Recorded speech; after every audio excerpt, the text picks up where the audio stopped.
CMR shopping mall Dasara ధమాకా offers అద్భుతమైన offers తో పాటు అబ్బురుపరిచే స్పాట్ గిఫ్ట్స్. దారుణమైన బ్రేకింగ్ ఇది.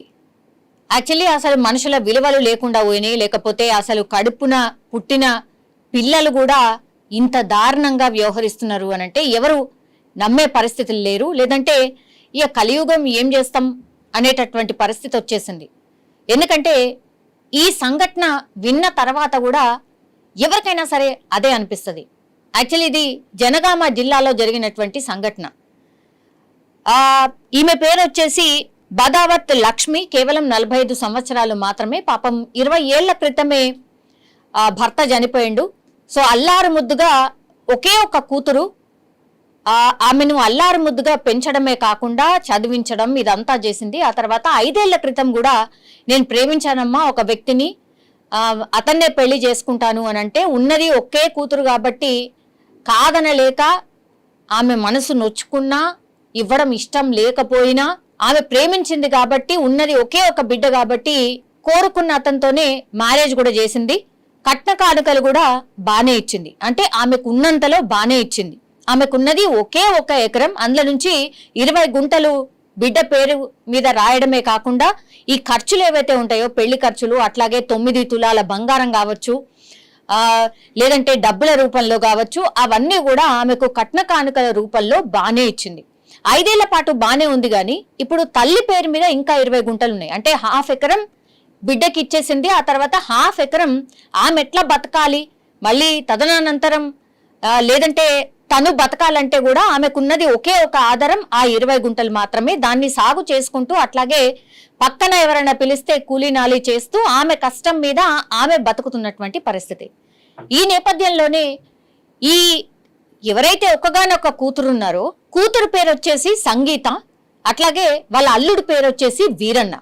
సో వీళ్ళిద్దరికి ఇప్పుడు వాళ్ళ తల్లి దగ్గర ఉన్నటువంటి భూమి 20 గుంటలు ఏదైతే ఉందో ఎట్లయినా సరే ఏమైనా సరే ఆ 20 గుంటలు కూడా మాకే కావాలి, ఇప్పుడే ఇచ్చేసేయాలి, నీ తదనంతరం కాదు, మాకు ఇప్పుడే కావాలి అనేటువంటిది తరచుగా ఒక 2-3 సార్లు వాళ్ళ తల్లి దగ్గరికి వచ్చి కొట్లాడడం ఇదంతా కూడా చేసింది.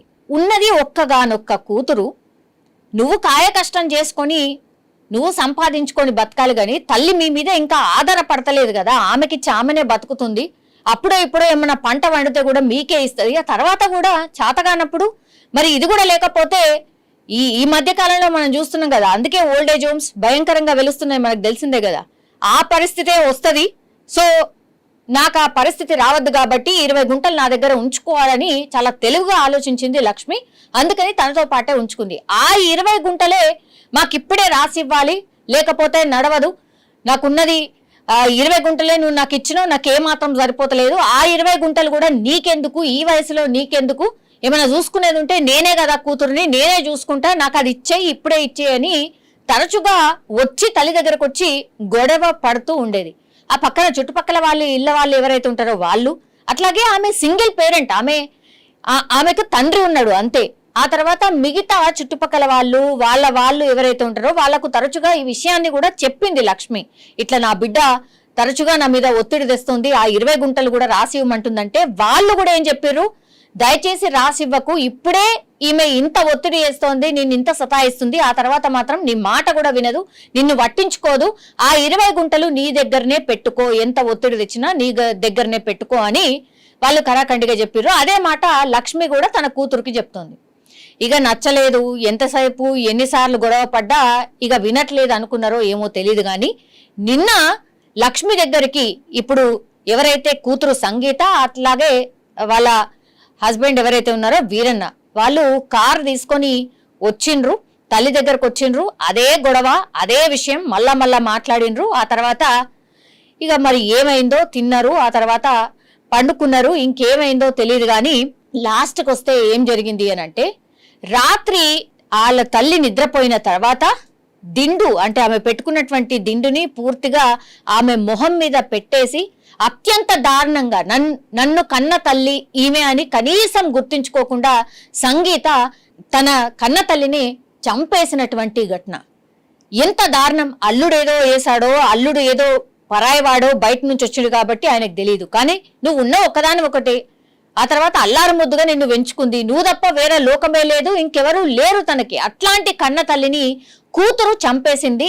ఆ తర్వాత ఈ విజువల్లో మనకు స్పష్టంగా కనిపిస్తుంది, ఏమీ తెలవనట్టుగా తల్లి మృతదేహం మీద పడి ఏడవడం స్టార్ట్ చేసింది. చుట్టుపక్కల వాళ్ళందరూ వచ్చిండ్రు. పొద్దున లేసేసరికి తల్లి చనిపోయిందన్న విషయం ఎలా బయటపడింది అని అంటే ఈమె అంతా రాత్రిపూట అంతా చేసేసి తర్వాత వాళ్ళ ఇంటికి వెళ్ళిపోయినరు. పొద్దున లేసి ఎంతకీ డోర్ తీయట్లేదు అని చుట్టుపక్కల వాళ్ళు పిలిస్తే కూడా డోర్ తీయట్లేదు. దీంతో అనుమానం వచ్చింది, పోలీసులకు సమాచారం ఇచ్చిండ్రు. ఇచ్చేసరికి పోలీసులు అక్కడికి చేరుకునేసరికి అక్కడ తల్లి చనిపోయి పడినటువంటి పరిస్థితి ఉంది. దీంతో వీళ్ళందరూ చూసి మళ్ళా వాళ్ళ బిడ్డకి ఫోన్ చేస్తే గానీ నాకు విషయం తెలియదు అన్నట్టుగా యాక్ట్ చేస్తూ వచ్చి రాగానే కన్న తల్లి శవం మీద పడి ఏడుస్తూ అసలు నాకేమీ తెలీదు అన్నట్టుగా యాక్ట్ చేస్తూ ఆ బిడ్డ యాక్టింగ్ చూసినటువంటి వాళ్ళు మాత్రం అసలు ఏంది ఇంత ఘోరంగా, ఇట్లా కన్న బిడ్డలే ఇట్లా తయారైతుండ్రా, కొడుకులంటే పట్టించుకోరు అనుకుంటే ఇప్పుడు కూతుర్లు కూడా ఇంత డేంజర్ గా ఇంత ఘోరంగా తయారయ్యారా అనేది అతి పెద్ద చర్చ. దీంతో చుట్టుపక్కల వాళ్ళే కాదు, ఈ ఇన్సిడెంట్ చూసిన వాళ్ళందరూ కూడా ఆశ్చర్యపోతున్నారు.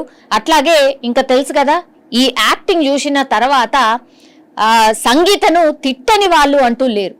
ఏం తక్కువ చేసింది, ఇంత భయంకరంగా కన్న తల్లిని చంపాల్సిన అవసరం ఏముంది? 20 గుంటల భూమి నీదే కదా, కన్న తల్లి తదనంతరం నీకే చెందుతుంది కదా, అయినా సరే నువ్వింత క్రూరంగా కన్న తల్లిని చంపడం ఏంటి అంటూ కూడా వీళ్ళందరూ ప్రశ్నించడం. అనుమానం ఎక్కడొచ్చింది అని అంటే యాక్చువల్లీ తరచుగా ఈమె గొడవ పడుతుంది కాబట్టి ఈమెనే చంపి ఉంటుంది అని అనుమానపడ్డారు. ఆ తర్వాత నిన్ననే వాళ్ళు వచ్చి వెళ్ళిండ్రు కాబట్టి అదొక అనుమానం. అట్లాగే మెడ దగ్గర అండ్ ఈ మొహం మీద కూడా కొంత ఘాట్లు ఉన్నాయి కాబట్టి ఇక్కడ అనుమానం వ్యక్తం చేసిండ్రు స్థానికులు. ఆ స్థానికులు చేసిన ఫిర్యాదుతోనే పోలీసులు విచారణ చేసినప్పుడు ఇదంతా నిజాలన్నీ వాళ్ళ స్టైల్లో వాళ్ళు విచారణ చేసినప్పుడు నేనే చంపాను నా కన్న తల్లిని అని ఈ కూతురు ఒప్పుకోవడం జరిగింది. దీంతో ఆల్రెడీ అంటే గొడవ పడుతున్నారు కాబట్టి ఆమె మీదనే డౌట్ ఉండే. లాస్ట్కి వస్తే ఎంత యాక్టింగ్ చేసినా కన్న తల్లి మీద పడి ఏడ్చినా సరే లాస్ట్కి వస్తే పోలీసులు తమ విచారణలో ఇప్పుడు బిడ్డనే కన్న తల్లిని చంపేసింది అనేటువంటి ఘటన ఇప్పుడు జనగామ జిల్లాల్ని ఒక రకంగా షేక్ చేస్తోంది అనుకోవచ్చు. కానీ అత్యంత దారుణమైనటువంటి సంఘటన. ఈ సంఘటన విన్న వాళ్ళైనా లేకపోతే చూసిన వాళ్ళైనా మరీ అసలు కన్న బిడ్డలే ఇంత భయంకరంగా ఎట్లా తయారవుతున్నారు అనేది కూడా మాట్లాడుకుంటున్నటువంటి పరిస్థితి. నిజంగా ప్రస్తుతం ఉన్నటువంటి సమాజం దేనికి ప్రయారిటీ ఇస్తుంది? ఆర్థిక సంబంధాల చుట్టూ మాత్రమే తిరుగుతోంది. మళ్ళీ ఎన్నికలంగానే చాలా విరక్తి కలుగుతున్నాం. మంచి అనిపిస్తుంది కదా, లేడీస్ కూడా ఛాలెంజింగ్ జాబ్స్ చేసినప్పుడు చాలా బాగుంటది. ట్రాఫిక్ అసిస్టెంట్స్ గా నియమించిన ట్రాన్స్జెండర్స్ అందరితో సాల్యూట్ చేయించుకుంటున్నారు. ఫుడ్ డెలివరీ ఇవ్వటానికి వెళ్ళినటువంటి డెలివరీ బాయ్ అనిల్ పై కళ్ళ ముందు